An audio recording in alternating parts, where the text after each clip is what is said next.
Rough night for the Knicks fans. Knicks fall 137-134 in overtime to the Indiana Pacers. Yes, the Indiana Pacers, who had 13 wins coming into this contest, defeated the Knicks, who had won 9 out of their last 10 games. And I'm going to tell you my 3 major observations from this game. Let's start off with the bad. Well, actually, nothing is going to be good in this video when we talk about the Knicks, because the Knicks were terrible on defense, and they were especially terrible when it came to defending the three-point line. This is a game in which the Knicks gave up 18 three-pointers. The Pacers looked absolutely comfortable with whatever shot they wanted from beyond the arc, and the Knicks weren't able to stop them. And that really was the difference in the game. Now, you could talk about the Knicks, their three-point defense. You could talk about their defense all around, because it wasn't good. There was no resistance in this game.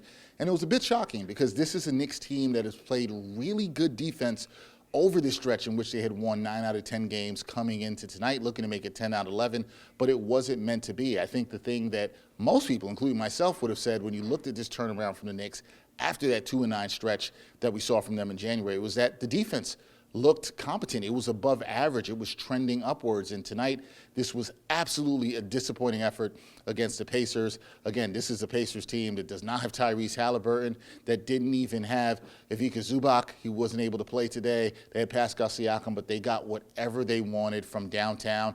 And after the game, head coach of the Knicks, Mike Brown, he talked about the defense, and particularly the three-point defense, and how it was not good at all. We didn't do a great job of getting to their airspace, especially in that first half. We did a little better job in the second half, but by then they were feeling pretty good about where they were in the game. So tonight, we've passed, 12, 15 games.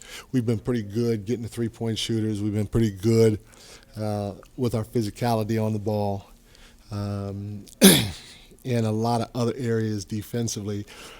Tonight, it wasn't there. It wasn't there at least at the level that it has been, along with our communication. Now, you got to give Indiana a lot of credit, because they play fast, not just in the full court. They play fast in the front court. And when they're going into ball screens, whether it's small, or big on small, they're sprinting, and they're creating the separation. And if you're a half a step behind, that's all they need to get you on their heels. So they did a great job offensively. We tried to tighten up as the game went along, which we did, but it just wasn't quite enough to get it done. We had plenty of opportunity down the stretch to get it done, but when you give a team life from the beginning like we did, it's going to be hard. So we know the defense wasn't good, and we'll get to a little bit of things offensively, but also got to talk about Karl-Anthony Towns, who's played much better throughout this stretch, or the recent stretch of 10 games where the Knicks had won 9 of those 10 games. Playing within himself, you saw him cut down on a lot of the silly fouls, but that reared its ugly head again here tonight at the Garden. This was a game in which Cat fouled out. He fouled out in overtime. He picked up that foul on an offensive foul, and there was a lot of touch fouls by Cat in this game, and ones that made you just scratch your head, as many Knicks fans have done with the Karl-Anthony Towns experience. And the real thing that hurt the Knicks is when they were trying to come back in this game, and this game was really close in the fourth quarter, they didn't have Cat on the floor, and his inability to stay on the floor because of the silly fouls has really hurt the Knicks at times this year, and it really hurt them tonight in a game where they didn't have OG Anunoby, who's missed the last 3 games now, one of their top players out, where they need Cat spacing on the floor. Him not being able to stay on the floor really hurt the Knicks offensively, and the Knicks never really seemed to be able to get in rhythm tonight offensively. Now, if you look at the stats, you'll say, oh, Dex, the Knicks looked pretty good. They had 5 of their starters all reach double figures.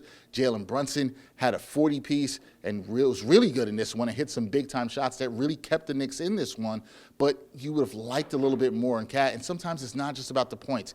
Maybe you say, hey, you wanted to see him score more points than 22. Sure, that's fine. But it's really about, can he stay on the floor? And he had silly fouls, once again, that really hurt this team. And I think his inability to stay on the floor really is going to help this team in tough games. Look, you're not going to always have your best shooting night. Maybe sometimes the defense is not going to be up to par like it was tonight, which is even more important. But Cat needs to stay on the floor just to even be a threat for this team. And after the game, Coach Brown talked about Cat picking up that 6th foul and what he saw there. Throughout the course of the game, we hope that you don't pick up any cheap ones, so that if there is a game that goes into overtime or anything like that, we can afford to stay on the floor. The last thing I took away from tonight is the bench was not good at all offensively. This kind of looked like the bench we saw last year. Now, look, no Mitchell Robinson this game. He did not play in this one as well. So the Knicks were without Mitch. They were without OG. So some other players had to step up. We saw the Knicks bench look really good against Boston on Sunday. You saw Mohamed Diawara play well. Jose Alvarado played well. Those guys were not good. It was a rough game for Jose Alvarado. His first game at home as a Knick. He did have 5 dimes in this one, but just wasn't really able to get it going offensively. Also, T.J. McConnell gave him some trouble on the defensive end, so it was a struggle there. Only 18 points total by the Knicks bench. They were led by Ari Hawk-Porty, who did give some good minutes in this game with 7, but the Knicks are going to need more out of their bench, particularly when they have injuries. You'd like to see some more from Jordan Clarkson. He really didn't have it tonight. Look, Jose Alvarado's new to this team. You don't want to kill him. He was fantastic on Sunday.